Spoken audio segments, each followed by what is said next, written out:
Hello guys, এখন আমাদের পূজা রানী ঘরটর পোছা লাগাচ্ছে। কাকিমা এখন রান্নার প্রস্তুতি নিচ্ছে। হ্যালো বলো পূজা রানী। হ্যালো, কি করবো বলো? বৌদির এত কষ্ট হবে, আমার তো কষ্ট হবে। Subscribe subscribe subscribe. এই বাচ্চা ছেলে যে আছে, এই যে কাকিমা এখন কাটাকাটি করছে।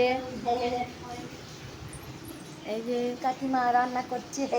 হ্যাঁ, কাকিমা এখন রান্নার প্রস্তুতি নিচ্ছে। আলু কাটছে, আলু কাটছে, বেগুন ভাজা হবে, ডিমের তরকারি হবে। ডিমের তরকারি হবে, মাছও আছে, পাবদা, ভাত হয়ে গেছে। ভাতও হয়ে গেছে।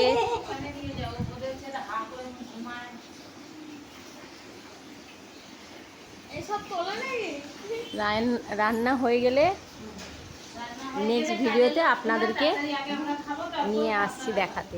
হ্যাঁ, রান্না দেখো।